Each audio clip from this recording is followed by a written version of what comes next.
Om Shanti. Good morning. ആൽവൃക്ഷത്തിനെ ശ്രദ്ധിച്ചിട്ടുണ്ടോ?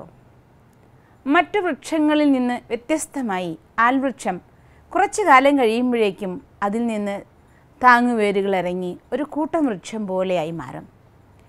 ഈ വൃക്ഷത്തിൻ്റെ വിത്ത് അതിസൂക്ഷ്മമാണ്, വളരെ ചെറുതാണ്. നമ്മൾ പായസത്തിലൊക്കെ ഇടുന്ന കസ്കസ കണ്ടിട്ടില്ലേ? അതിനേക്കാൾ ചെറുതാണ് ആൽവൃക്ഷത്തിൻ്റെ വിത്ത്. ആ വിത്തിൽ നിന്നും ചെടി മുളയ്ക്കുന്ന സമയത്ത് 2 ചെറിയ ഇലകളെ ഉണ്ടാകുന്നുള്ളൂ, മറ്റു വൃക്ഷങ്ങളെപ്പോലെ തന്നെ. കാലക്രമേണ അതിൽ നിന്ന് ശാഖോപശാഖകളും താങ്ങുവേരുകളും വന്ന് അതെല്ലാം ഭൂമിയിൽ സ്പർശിച്ച് അതൊരു കൂട്ടം വൃക്ഷം പോലെയായി മാറും. ഇതുപോലെ തന്നെയാണ് നമ്മുടെ ജീവിതത്തിലും. എപ്പോഴാണോ നമ്മൾ നമ്മുടെ ജീവിതത്തിൽ നിരുപാധികമായി എല്ലാവരെയും സഹായിക്കാൻ ആരംഭിക്കുന്നത്, എപ്പോഴാണോ എല്ലാവർക്കും നിസ്വാർത്ഥമായ സ്നേഹം നൽകാൻ ആരംഭിക്കുന്നത്, അവരെല്ലാവരും നിങ്ങളുടെ അരികിൽ തന്നെ എത്തിച്ചേരും. ആരൊക്കെ നിങ്ങളിൽ നിന്ന് സഹായമെടുത്ത് വളരുന്നുണ്ടോ, ആരൊക്കെ നിങ്ങളുടെ സ്നേഹം അനുഭവിക്കുന്നുണ്ടോ, അവരറിയാതെ ഇന്നല്ലെങ്കിൽ നാളെ നിങ്ങളുടെ അരികിലേക്ക് എത്തിച്ചേരും. സ്നേഹവും നിരുപാധികമായ കർമ്മവും ആരാണോ ചെയ്യുന്നത്, നിസ്വാർത്ഥ സ്നേഹത്തിൽ ആധാരമായി ചെയ്യുന്ന കർമ്മങ്ങൾ, അത് നിങ്ങളെ മരിച്ചാലും മരിക്കാൻ അനുവദിക്കില്ല. എല്ലാവരുടെ മനസ്സുകളിലും സങ്കല്പങ്ങളിലും പ്രേരണകളായിക്കൊണ്ട് നിങ്ങളെന്നും ജീവിക്കും.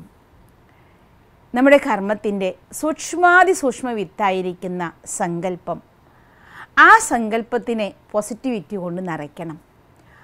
ആ പോസിറ്റീവ് സങ്കല്പങ്ങൾ നിങ്ങളുടെ മനസ്സിൽ നിറയുമ്പോൾ അതിൽ നിന്നുണ്ടാകുന്ന വൈബ്രേഷൻസ് നിങ്ങൾക്ക് ചുറ്റും ഒരു പോസിറ്റിവിറ്റിയുടെ കോട്ട തന്നെ നിർമ്മിക്കും.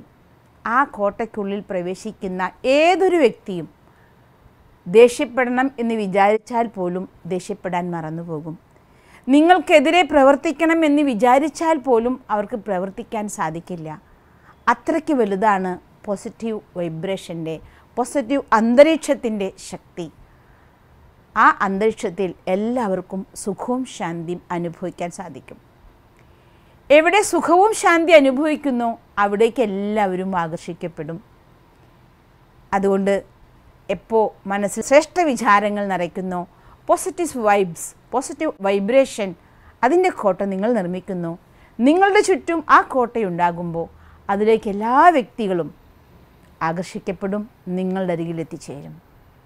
ഓം ശാന്തി.